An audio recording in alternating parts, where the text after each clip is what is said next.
amigos do canal Estudos Espíritas por Angélica e Ricardo. Sejam todos bem-vindos. Vamos dar continuidade ao estudo do Evangelho segundo o Espiritismo. Chegamos ao capítulo de número 6. Estamos no Advento do Espírito de Verdade. Essa aula se dividirá em duas partes, o Advento do Espírito e, num segundo tempo, quem seria esse Espírito?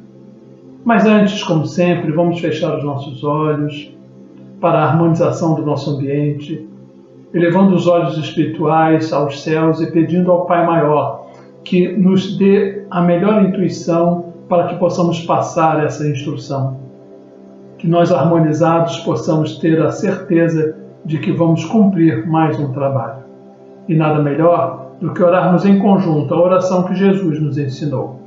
Pai nosso que estais nos céus, e santificado seja o vosso nome, e venha a nós o vosso reino, e seja feita a vossa vontade, assim na terra como nos céus. E o pão nosso de cada dia nos dai hoje. Perdoa as nossas ofensas, assim como nós perdoamos os nossos ofensores. E não nos deixeis cair em tentação, mas livra-nos de todos os males, que assim seja, graças a Deus. O Advento do Espírito de Verdade poderia ser considerado o resumo da própria doutrina espírita e do próprio cristianismo. O Espírito de Verdade é o coordenador espiritual da doutrina, e é em seu nome que os Espíritos trouxeram as palavras de consolo e de esclarecimento. O Espírito de Verdade nos inspira por meio de suas palavras ao amor, o princípio fundamental para a nossa elevação espiritual. A partir do amor, deriva-se, por exemplo, a caridade, a humildade, a abnegação, o perdão e tantas outras. Jesus promete um outro Consolador. No Evangelho segundo o Espiritismo, ele nos diz: é o Espírito de Verdade que o mundo não conhece ainda, porque não está em condições de compreendê-lo, e que o Pai enviará para ensinar todas as coisas para fazer lembrar o que o Cristo falou. Portanto, se o Espírito de Verdade deve vir mais tarde ensinar todas as coisas, é porque o Cristo não as disse todas. Ele vem fazer lembrar o que o Cristo ensinou.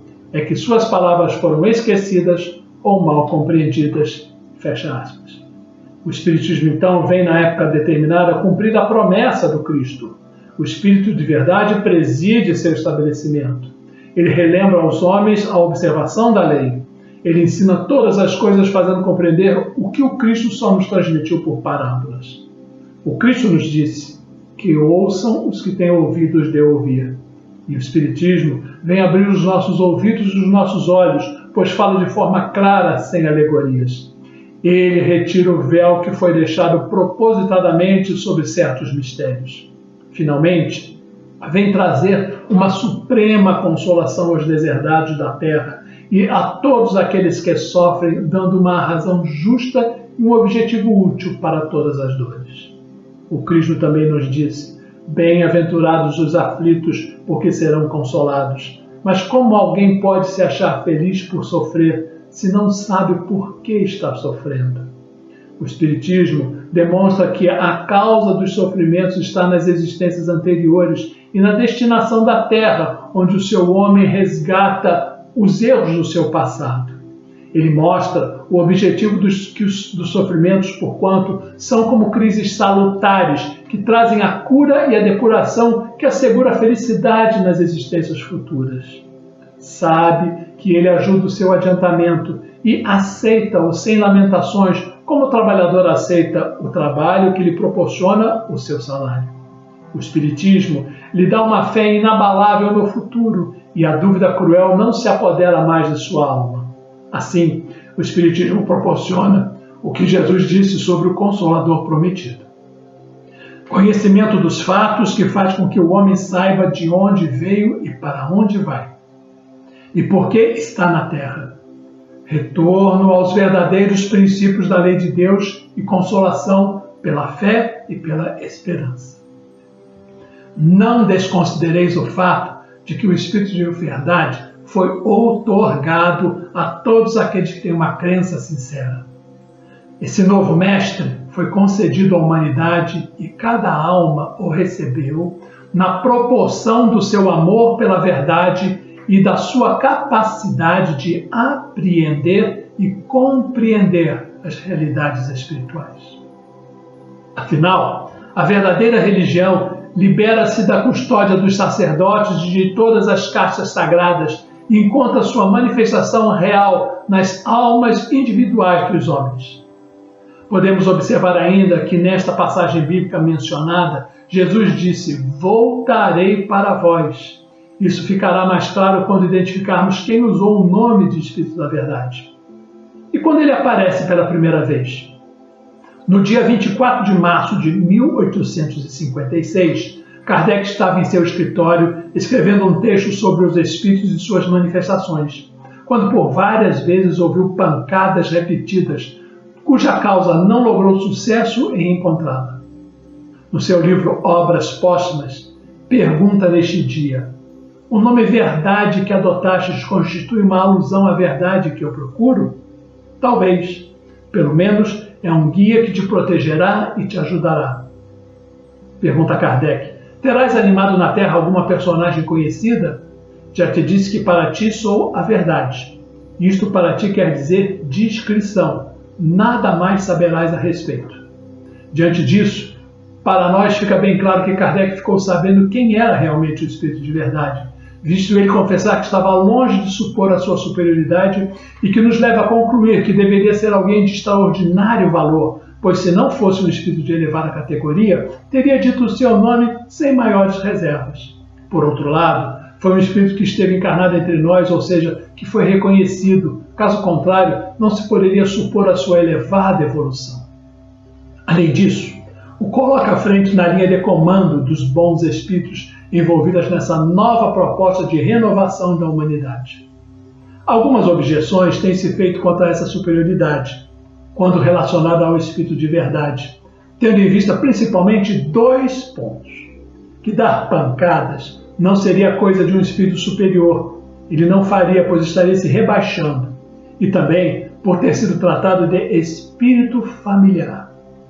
Para o primeiro ponto, podemos encontrar uma explicação no próprio Kardec no Livro dos Médiuns, no seu capítulo 11, na questão 145.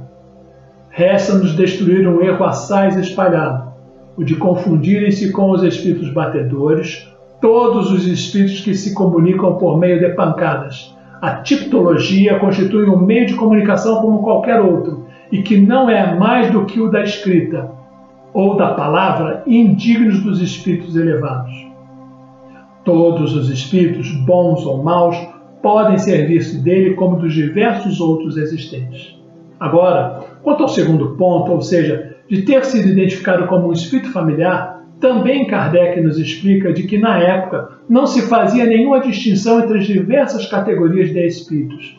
Eram todos genericamente chamados de espíritos familiares. Assim, o Espírito de Verdade se apresentou a Kardec e, por motivo de discrição, disse que ele não falaria mais nada. Aliás, muita discrição foi a atitude que ele recomendou ao codificador. Está no livro Obras Póstumas. É importante observar que isso aconteceu antes do lançamento do Livro dos Espíritos, porém, se Kardec tivesse dito de fato quem ele era ou divulgado tal coisa, será que hoje estaríamos falando sobre espiritismo? Talvez não. Sua sobrevivência se deve ao fato de que, no princípio, Kardec sempre procurou ressaltar o aspecto científico da doutrina. E isso não foi porque quis fazer dessa forma, mas porque certamente veio atender à orientação espiritual. Quanto à natureza de Cristo, Kardec, até o mês de setembro de 1867, na Revista Espírita, não quis entrar em maiores detalhes e argumenta, aspas, "uma solução prematura, qualquer que ela seja, encontraria muita oposição de parte a parte e afastaria do espiritismo mais partidários do que ela lhe daria. Eis porque a prudência nos faz um dever de nos abstermos de toda polêmica sobre esse assunto, até que estejamos seguros de poder colocar o pé sobre um terreno sólido." E novamente vem o questionamento. No Evangelho, a quem esse nome poderia qualificar? Mas afinal, a quem poderíamos qualificar com o codinome Verdade? E aí colocamos a nossa pergunta. Algum espírito superior teria a insensatez ou a vaidade de usar o codinome A Verdade, sabendo que poderíamos relacioná-lo a Jesus?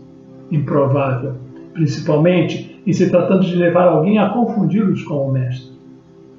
O Consolador é, pois, segundo o pensamento de Jesus, a personificação de uma doutrina soberanamente consoladora, cujo inspirador há de ser o Espírito da Verdade.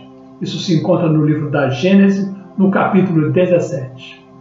O Espiritismo, vindo na época certa, foi criada por espíritos superiores sob as ordens desse Espírito de Verdade, que era também o guia espiritual de Allan Kardec. Kardec nos disse a proteção desse Espírito, cuja superioridade eu então estava longe de imaginar, jamais de fato me faltou.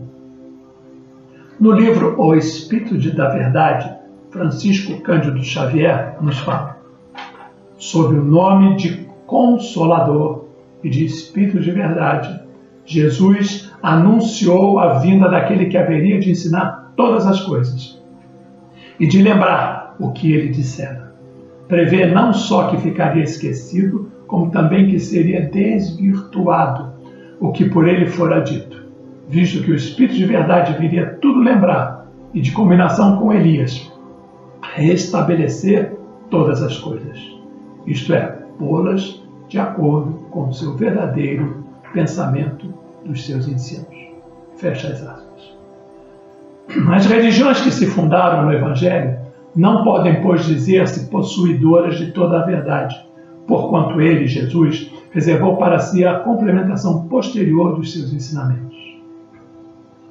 No livro Obras Póstumas, a minha primeira iniciação no Espiritismo é o capítulo, Kardec faz algumas perguntas. O nome verdade que adotastes constitui uma alusão à verdade que eu procuro? Talvez, pelo menos é um guia que te protegerá e te ajudará.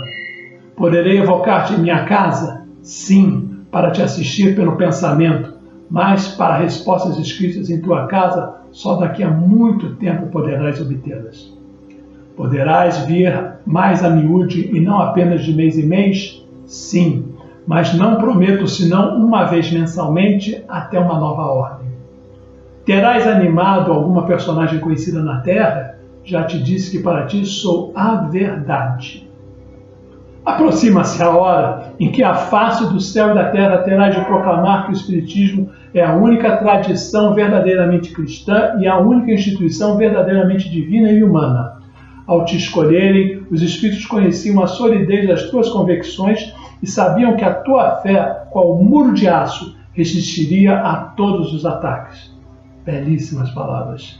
Entretanto, amigo, se tua coragem ainda não se desfaleceu sobre a tarefa tão pesada que aceitastes, fica sabendo que fostes feliz até o presente, mas que é chegada a hora das dificuldades. Sim, caro mestre, prepara-se a grande batalha. O fanatismo e a intolerância exacerbados pelo bom êxito da tua propaganda vão atacar-te e aos teus com armas envenenadas. Prepara-te para a luta.